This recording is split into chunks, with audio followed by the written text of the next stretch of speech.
नमो देव्ये महादेव्ये शिवायै सततं नमः।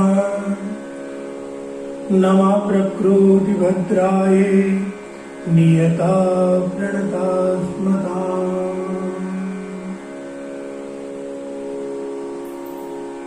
परम पवित्र शारदीय नवरात्रि का आज दूसरा दिन। आज के दिन की अधिष्ठात्री माँ ब्रह्मचारिणी। आज माँ ब्रह्मचारिणी का उपासना करने का उत्तम समय है। श्री ब्रह्मचारिणी माँ का पुण्य पवित्र श्लोक दधानां करपद्माभ्याम् अक्षमाला कमण्डलो देवी प्रसीदतु मयि ब्रह्मचारिण्यनुत्तमा। देवी ब्रह्मचारिणी सफेद वस्त्र पहने हुए हैं, अपने हाथ में अक्षमाला और कमंडल धारण किए हुए हैं।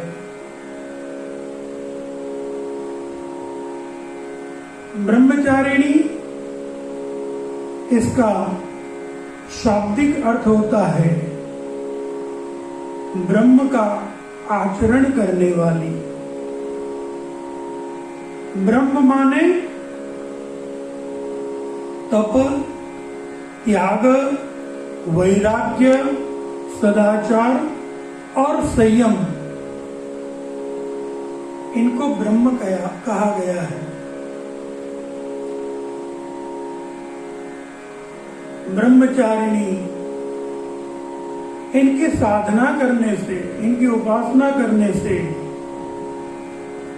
साधक को सामान्य रूप से ये सब गुण प्राप्त होते हैं। तप, त्याग, वैराग्य, सदाचार और संयम, इसमें वृद्धि होती है। आइए मां ब्रह्मचारिणी की कथा सुनते हैं। कल प्रथम दिन हमने मां शैलपुत्री की कथा सुनी।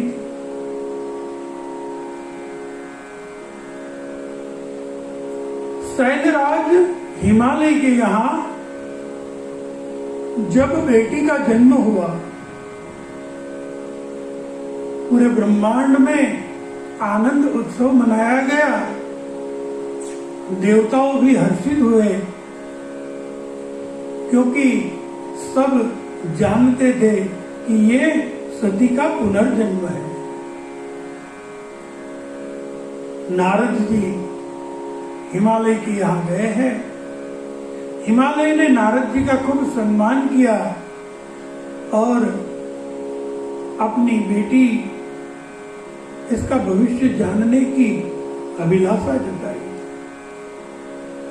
श्री रामचरितमानस में ये कथा बहुत सुंदर रूप से गाई गई है। नारद जी ने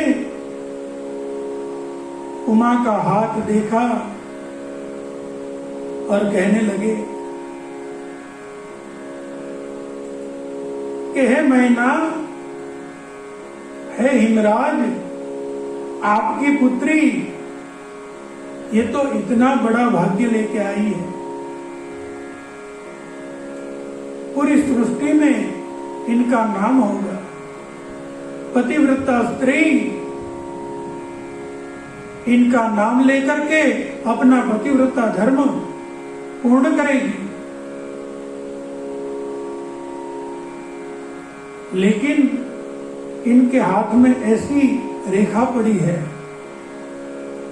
कि इनका जिससे ब्याह होगा वो जोगी, अमंगल वेश धारण करने वाला, स्मशान में रहने वाला भस्म लपेटने वाला, भूत प्रेतों के साथ खेलने वाला, सर्पों का आभूषण करने वाला, ऐसा व्यक्ति इनका पति होगा, ऐसी इनके हाथों में रेखा है। अब भैया कौन से माँ बाप ऐसे होंगे जो अपनी बेटी को ऐसे युवक के साथ ब्याहे जो स्मशान में रहता हो, भांग पान करता हो, धतूरा पान करता हो, भूत प्रेतों के साथ खेलता हो। नारद जी के मुख से अपनी बेटी का ऐसा भविष्य सुन के मां मैना को खूब चिंता हुई। मैना ने पर्वतराज हिमालय को बोला कि यदि मेरी बेटी के लायक उसका बर्ताव न हो, ऐसा लड़का अगर नहीं मिले तो मैं मेरी बेटी की शादी नहीं करूंगी। लेकिन जब नारद जी ने यह वृतांत कहा तो ये वृतांत को सुन मां उमा मन ही मन में बहुत प्रसन्न हुई।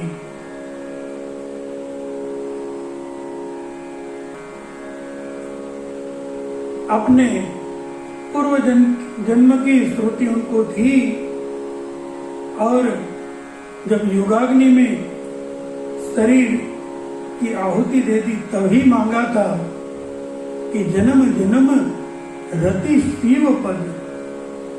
तो वो तो ये जान के बड़ी प्रसन्न हुई थी। यहां नारद जी ने कहा कि हे हिमराज, हे मां मैना, हर एक चीज का एक उपाय भी होता ही है। तो इस प्रकार से मैंने जो आपकी बेटी के वर के लक्षण बोले हैं, ये सारे के सारे लक्षण भगवान शिव जी में भी विद्यमान है। अगर आपकी बेटी तप करे तो तप करके भगवान शिव जी को प्रसन्न करे तो समर्थ को नहीं दोष गोसाई, रवि पावक सुर सरी की नाई। भगवान शिव जी समर्थ है, उनके लिए कोई दोष नहीं रह जाता है।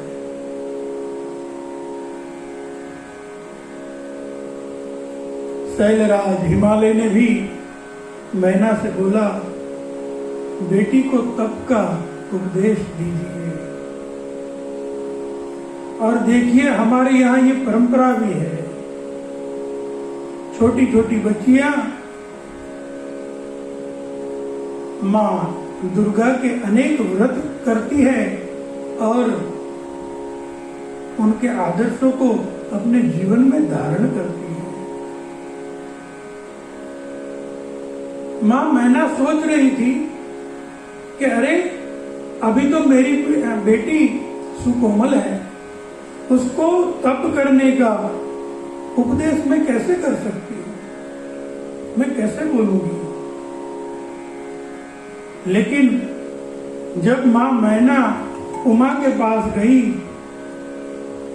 तो माता उमा आके बोलने लगी, अरे मैया सुनो, मुझे अभी एक स्वप्न आया। अच्छा, क्या स्वप्न आया बेटी? मां, मेरे सपने में एक मुनिवर आए और मुझे कहने लगे कि बेटी तप कर, तप करने से सब मनोकामनाएं पूर्ण होती है। तो तेरी मनोकामना पूर्ण करनी है तो तुझे तप करना पड़ेगा। तो मां, मैं तप करना चाहती हूँ, आप बताओ ना तप कैसे किया जाता है। मैना को दिल में बड़ा आनंद हुआ। अरे मैं सोचती थी बेटी को कैसे बताऊं, लेकिन ये तो बेटी ने ही सामने से कहा, बड़ी अच्छी बात है। और उमा तप करने के लिए गई। अति सुकुमार न तन तब जोगु। कुमार अवस्था थी, तब के लायक शरीर भी नहीं था, लेकिन जब अपना कोई सिद्ध लक्ष्यांक हासिल करना हो तो उसके लिए कष्ट तो सहन करना ही पड़ेगा। ये समझकर मां उमा तप करने के लिए गई है। हिमालय के घनघोर जंगल में अकेली रहती थी। 1000 साल तक सिर्फ फल और फूल जो भी मिला उससे क्षुधा तृप्त की, और बाकी का समय ओम नमः शिवाय, ओम नमः शिवाय, ओम नमः शिवाय पंचाक्षर मंत्र का जाप करने लगी। बाद में 100 साल तक सिर्फ साग सब्जी ग्रहण किया, जमीन पे सोना और बारिश, धूप, सर्दियां, ये सब सहन करना। इस प्रकार से कई सालों तक उपवास भी किया।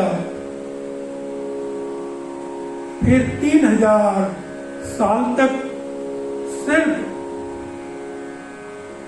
बिल्व पत्र जो सूख के गिर जाते थे वो लेके खा लेती थी, क्योंकि अब साधना में दिल ऐसा लग गया था कि भोजन के लिए यहाँ वहां जाना, भटकना, ये भी समय गंवाना ऐसा लगता था।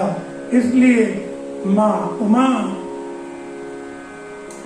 जो बिल्व वृक्ष के नीचे तप करती थी, जब क्षुधा लग जाए तो अपने हाथ फैला के जो भी बेलपत्र सूखे पान पड़े हैं वो आहार कर लेती थी। इस प्रकार 3000 साल तप किया। लेकिन फिर तो ये भी कठिन लगने लगा। ये भी समय गंवाना अच्छा नहीं लगा। और जब माँ उमा ने सूखे पत्ते भी खाना छोड़ दिया, बस वायु का आहार कर लेती थी। दिन रात सुबह शाम एक ही लगन लगी थी, ओम नमः शिवाय, ओम नमः शिवाय, ओम नमः शिवाय, ओम नमः शिवाय। जब मां ने सूखे पत्तों का भी त्याग कर दिया, पर्ण भी नहीं लिए, तब देवताओं ने माता रानी की स्तुति की और बोला, बोल श्री अपर्णा मात की। अपर्णा ऐसा नाम इनको प्राप्त हुआ। इधर भगवान शिव जी जब से सती यज्ञ में जल मरी थी, तब से अब तो कोई रोकने वाला नहीं था। पहले तो कैलाश पे जाना पड़ता था, पत्नी है, संसार है, लेकिन अब अब तो पत्नी रही नहीं, संसार रहा नहीं। बोले बाबा अघोरी वेश में घूमते रहते थे, कहीं पे राम कथा चलती देखी तो वहां बैठ के सुनने लगते थे। सुनते सुनते अगर सती की याद आ जाए तो रोने लगते थे, फिर हंसने लगते थे। ऐसे पृथ्वियों में घूमते रहते और फिर कैलाश पे आए, सती को खूब याद किया और अपने स्थान पे बैठ के समाधिस्थ हो गए। जब शिव समाधिस्थ हुए तब तारकासुर नाम का असुर उत्पन्न हुआ और ये असुर ने ऐसा वर मांगा ब्रह्मा जी से कि शिव के पुत्र द्वारा मेरा मृत्यु हो। अब शिव जी तो समाधिस्थ थे, कैसे उनको जगाया जाए। सब देवताओं ने मिलकर कामदेव से विनती की है और कामदेव भगवान शिव जी को जगाने के लिए आया है। देखो वैसे तो काम उसको एकदम निम्न कक्षा में गिना जाता है, लेकिन फिर भी काम देव है। क्यों? क्योंकि कामदेव इसलिए है कि जो भी आदमी ऐसा सोचे कि अरे ये जोखिम भरा काम है, इसमें मेरी जान भी जा सकती है, लेकिन कोई बात नहीं, मेरी जान जाए तो जाए, मेरा समाज, मेरा राष्ट्र सुखी होगा, तो मुझे ये काम करना है, तो मैं अवश्य ये कार्य करूंगा जो समाज के लिए, राष्ट्र के लिए, संस्कार के लिए, धर्म के लिए अपने प्राण की भी परवाह न करे, उसे देव कहा गया है। और कामदेव ने आके बहुत कोशिश की, लेकिन भगवान शिव जी की समाधि भंग नहीं कर पाए। तब अपने 5 बाण शब्द, स्पर्श, रूप, रस और गंध, ये 5 बाण एक साथ खींच के भगवान शिव जी की ओर छोड़ दिए हैं। ये बाण भगवान शिव जी के हृदय में लगे। जहां सदैव भगवान राम का वास रहता है वहां पे बाण लगे, इसलिए भगवान शिव जी की समाधि भंग हुई। समाधि भंग होते ही शिव जी क्रोधित हो गए। किसने ये दुस्साहस किया? चारों ओर नजर फैला के उनको देखने लगे, ढूंढने लगे। कामदेव एक आम्र वृक्ष के पीछे छिपा हुआ था। जैसे ही भगवान शिव जी की नजर उसके ऊपर गई, भगवान शिव जी की आंखों से अग्नि की ज्वाला प्रकट हुई और उसमें कामदेव जल के भस्म हो गया। जब कामदेव जल के भस्म हो गया तब सब देवता प्रसन्न प्रकट हो गए और देवता प्रकट होकर भगवान शिव जी की स्तुति करने लगे। हे भोलेनाथ, अच्छा हुआ आपकी समाधि भंग हो गई। कामदेव की पत्नी रति दौड़कर आई, अरे भगवान ये आपने क्या कर दिया? मेरे पति का कोई दोष नहीं था, वो तो देव कार्य के लिए आपको जगाने के लिए आए थे, आपने उनको भस्म कर दिए। अब मैं पति के बगैर कहाँ रहूंगी? तो भगवान शिव जी को भोलानाथ इसलिए कहा गया। तुरंत प्रसन्न हो गए और कहने लगे कि देख रति, चिंता मत कर, अरे तेरे पति का शरीर खत्म हुआ है, वो तो अभी भी जीवित है। अब वो बगैर शरीर के पूरी सृष्टि में व्याप्त रहेगा। जब द्वापर में कृष्ण अवतार होगा तो कृष्ण के पुत्र के रूप में अनंत नाम से तुम्हारे पति का वापिस जन्म होगा और सदैव आप दोनों का मिलन होगा। रति को आशीर्वाद दिए। जब देवताओं ने भगवान शिव जी से कहा कि आप ब्याह करें तो भगवान शिव जी ने बोला कि नहीं, अब शादी नहीं करना। तब देवताओं ने मां उमा की कथा सुनाई। सती ने दूसरा जन्म लिया है, ऐसा घोर तप किया है जो आज तक ना ही किसी ने किया है और ना ही कोई कर पाएगा। सही मायने में वो ब्रह्मचारिणी है। भगवान शिव जी ने बोला ठीक है, देखेंगे। भगवान शिव जी ने सप्तर्षि को प्रेरित किया और सप्तर्षि मां उमा की परीक्षा लेने के लिए आए। जहां मां उमा तप कर रही थी वहां आके सप्तर्षि ने देखा कि अरे शरीर बिल्कुल खत्म जैसा हो गया है, हाड़ चाम एक हो गए और बस एक आवाज आ रही है, ओम नमः शिवाय, ओम नमः शिवाय, ओम नमः शिवाय। सप्तर्षि ने आके माता का ये स्वरूप देखे, उनकी आंखों में से भी गंगा यमुना बहने लगी। माता को मन ही मन में प्रणाम किया और फिर उनके पास आके बोलने लगी कि अरे लड़की क्या कर रही हो। मां उमा ने जवाब दिया, मैं तप कर रही हूं। क्यों, क्या चाहिए? मां उमा बोलने लगी, मेरे गुरुजी ने मुझे बोला है कि तप करो और भगवान शिव जी को प्रसन्न करो।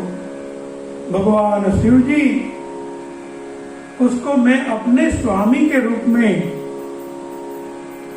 चाहती हूं। मैं चाहती हूं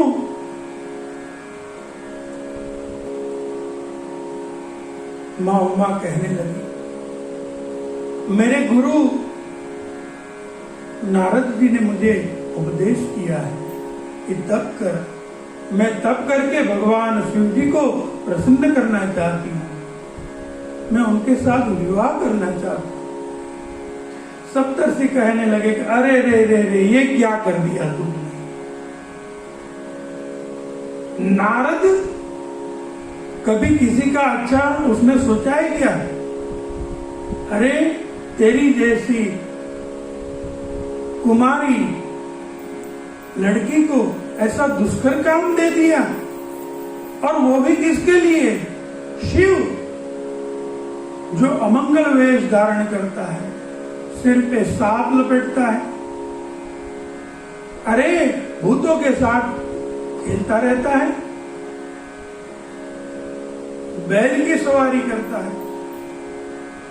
भला उनके लिए भी इतना तप करना पड़ता है?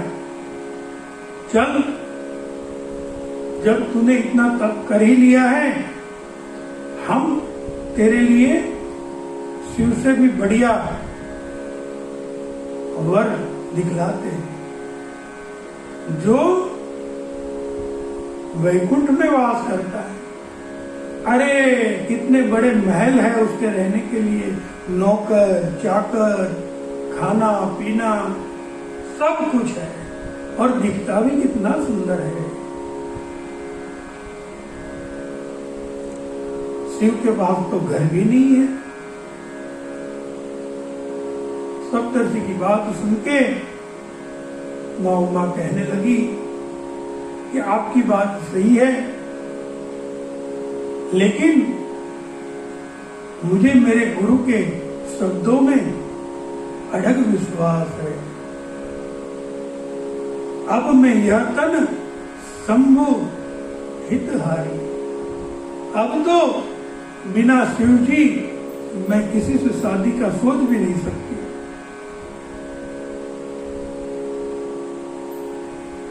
जब अनेक प्रकार से सप्तर्षि ने प्रयास किया, लेकिन मां उमा के मन को हिला नहीं पाए, तब उन्होंने कहा कि तो अच्छा बेटी, तेरा कल्याण हो, तुझे शिव जी प्राप्त होंगे।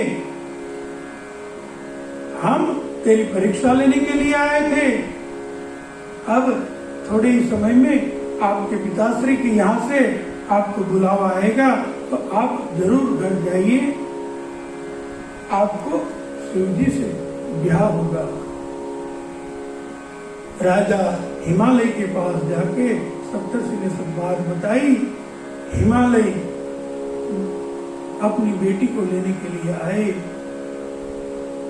भगवान शिव जी प्रसन्न हुए और मां उमा दिव्य स्वरूप में प्रकट हुई। उसके एक हाथ में जपमाला और एक हाथ में कमंडल धारण किए था। सब देवताओं ने आकाश में से पुष्प वृष्टि की। हिमालय आदि सब जयकारा लगाने लगे, बोल श्री ब्रह्मचारिणी मात की जय। ब्रह्मचारिणी मां सदैव सब पर कृपा करे। ब्रह्मचारिणी मां का आज के दिन पूजन यजन अवश्य करना चाहिए। जब तक पूजन यजन करे और माता रानी की कथा सुनी न जाए, तब तक वो अधूरा माना जाता है। इसलिए ये कथा को अवश्य सुनना चाहिए, अपने स्नेहियों को भी सुनाना चाहिए। जय ब्रह्मचारिणी मां, बोल साचे दरबार की जय, शेरा वाली मात की जय। આપના આપ્તજનોને સંભળાવી આપનું અને સત્સંગીઓનું જીવન ધન્ય કરશો, એ જ અભ્યર્થના સાથે સત્સંગ પરિવારના જય સિયારામ, જય સિયારામ।